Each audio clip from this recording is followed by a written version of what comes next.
In this video, we are going to make a Christmas dinner moonshine. And what I mean by that is we are taking everything you would make a Christmas dinner out of, and we're going to turn it into moonshine. Let's go. So welcome back. This is usually the part of the video where I tell you exactly what we're going to do and how we're going to do it. But to be honest with you, I don't know what we're going to do yet. All I know is all of this is going into a mash. We're going to see what we can get out of it. We're going to see if we can convert some starches. We're going to use some pectic enzymes, some alpha amylase, some glucoamylase. We're just going to combine all of this into one big mash and see what we get. So let's get started. The first thing I want to do is try and convert whatever starches that are in here. And to do that, I'm going to grind all of the stuffing, the croutons and all that, and all the popcorn. I'm going to run them through my grain grinder. Never done that before. Not sure how it's going to work, but we're going to give it a shot.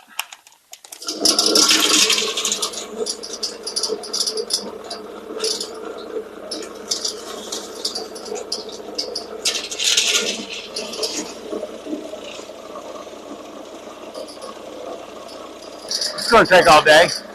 Learned real quickly, this is not going to work. It's just gumming up, so we're not going to be able to grind up the croutons, at least not with this.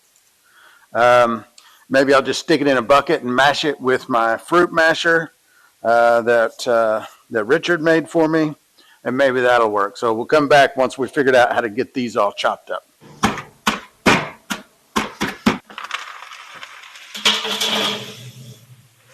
This may not be the most scientific mash we've ever done. Probably not.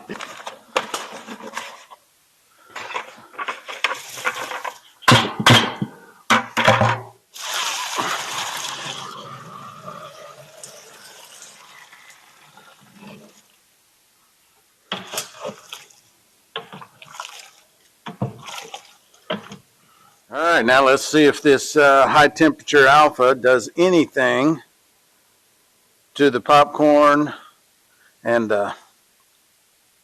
stuffing mix. And it doesn't take much of this, so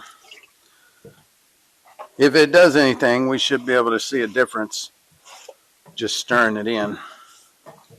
So we did convert some of the starches at the very least, because it went from, you know, kind of like porridge thick to soup.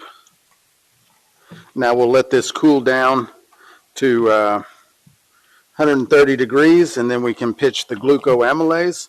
So we'll just kind of be on a pause for the moment. And now that the temperature has dropped down to, I let it drop down to 130, I'm going to drop in about 12 milliliters of glucoamylase and stir that in, because now that we have converted the starches into long chain sugars using the high temperature alpha amylase, we need to convert those long chain sugars into fermentable sugars.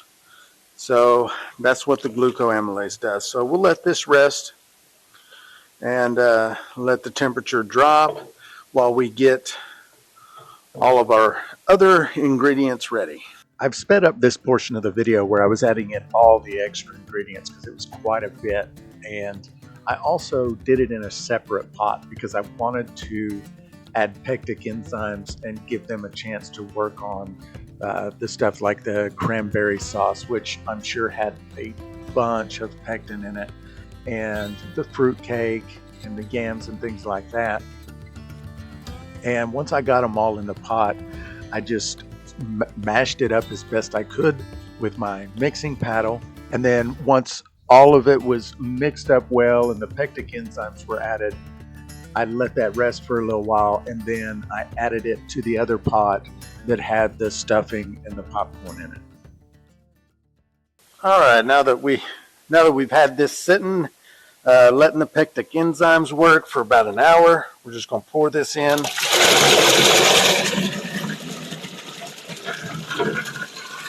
Got the goodies in, stir it up a little bit. I'm going to see if I can get some of this out clear enough to take a specific gravity, see where it is,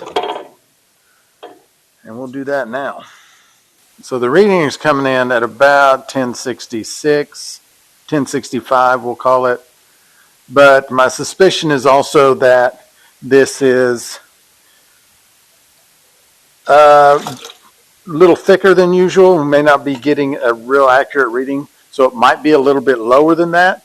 But we have two issues to think about. So there's about 8 gallons of liquid. So when we go to put this in the still, we might get lucky to get 5 gallons that we can put in the still. So I might want to add some more water to this, which means that's going to dilute the gravity. So the gravity will go down as I add water, so I might need to bump it up again later with some sugar. Yeah, so we've decided we're going to add 4 more gallons of water, 6 more pounds of sugar, and ferment this out. We're also going to use a turbo yeast on this one. Reason being, we are fermenting this Friday, the 19th, December 2024, and we want to run this on the live stream Thursday, December 26th, the day after Christmas, 2024. So that's 6 days away. We need this to finish out fast. We don't have any turbo yeast here right now, but we have some showing up maybe today, maybe tomorrow. So yeah, that's the plan. And if you want to see us distilling this and tasting it and see what it tastes like, live streams every Thursday night, 5 p.m. Central Standard Time, but this is going to be ran December 26th, 2024, which is the day after Christmas on a Thursday. You're not going to want to miss the live Thursday, day after Christmas. We are running all of the Christmas dinner goodies, including dessert, through the still.